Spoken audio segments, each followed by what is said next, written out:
And welcome to the chat on Newsday Amarillo and News Channel 10-2. I'm David Lovejoy. Good morning, everybody. I'm Rhonda Lawnert. And I'm the light of the world, Chuckalicious, Chuck Williams.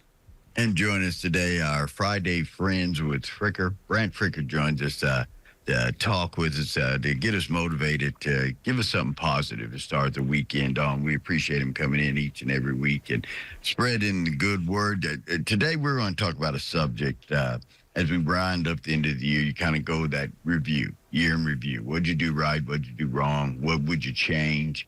And we're going to talk about friends. And I'm going to give you a great example. Sometimes you get into a routine and you just live life and it's rinse and repeat. Next day, rinse and repeat. Just do the same thing. You get into a path. And sometimes you have to change your circle. You have to change who's influencing you and who's inspiring you and that's what good friends do. Good people in your life. If you associate with good things, we say this all the time. Chuck and I talk about garbage in, garbage out. Right.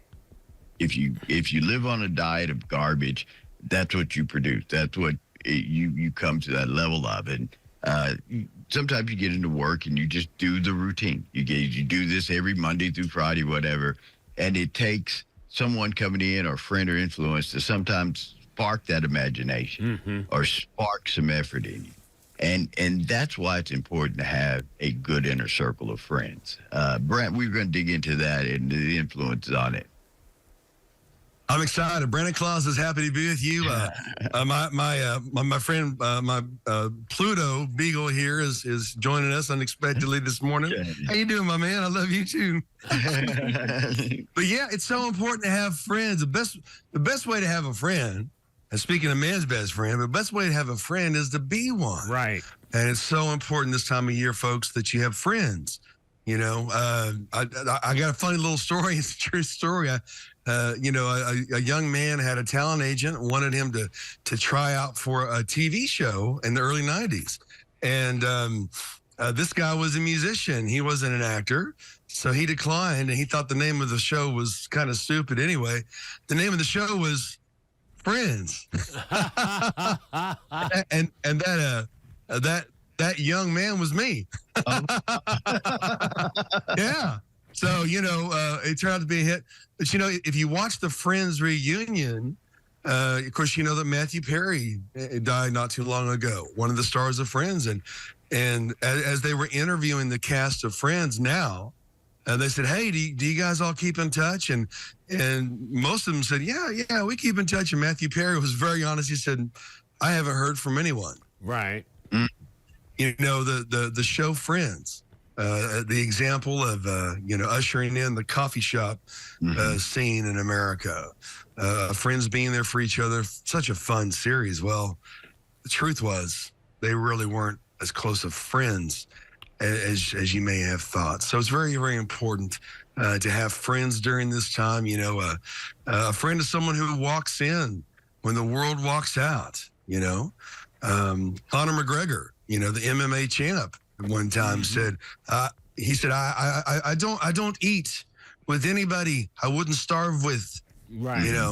Who are your true blue friends? Well, this Christmas season, the best kind of gift is a friend. And so I'm thankful to have the three of you as my friends. And I look forward to this every single week. It's a highlight of my week. I think you said something that we could gloss over or people may not hear or notice that. The best way to have good friends around you is to be a good friend. Right. Yeah. And sometimes I think we miscommunicate that. It's sort of like when you hear the argument out of respect, well, you need to respect me. Well, you have to respect me first. Well, then you're just in a vicious circle. Right. So if you're not being a friend to someone, but you seek friendship, you're really just chasing your tail, aren't you? Yeah, you are. And, it's some of the best times to have a friend is if you're married, spouse. My wife is my best friend. Mm-hmm. She's my partner in life. I mean, it's her and I against the world. But even couples can be great friends, and they can.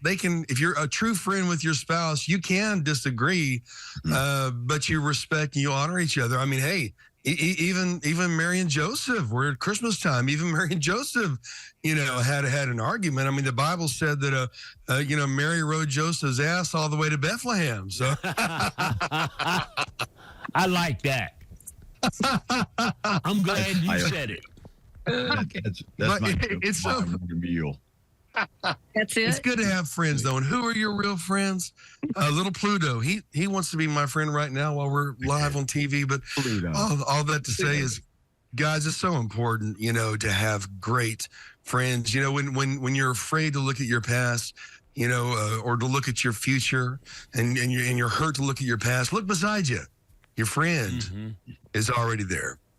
And the thing about friendship and being a friend is, sometimes it's not a pretty thing. Sometimes you got to be honest and raw, and you might hurt feelings. And at that point, some people say, "Well, you're not my friend because you don't want to hear what you don't want to hear." Those are the real friends. Those are sometimes the real friends, or there's people who will be just point blank honest with you. You know what I think about is, when we've had the conversation on the chat, is you're kind of the sum of the 5 people that you hang around the most. Well, if you think about that for just a minute and you turn the table, are you being the kind of person to that other person that has one of the good 5 in their circle? Are you the salt of that circle? That's a good question. How are you treating your friend? Yeah. Yeah. Go ahead, Brant. I didn't mean to hurt my friend. I never want to be the smartest guy in the group. I always want to be learning. I always want to be growing. And again, so many times a friend can be the difference between life and death. You need to be that friend in the 5 group of friends, like Rhonda said, to be there for someone who may not have anybody. Perception's reality. People may think that you have it all together. Haven't you known, situations where someone who may have everything together, next thing you know, they committed suicide. Whoa, wait a minute, what's going on? They had a beautiful family, wife and kids. They had a career. Why did they do it? Well, it's because they didn't have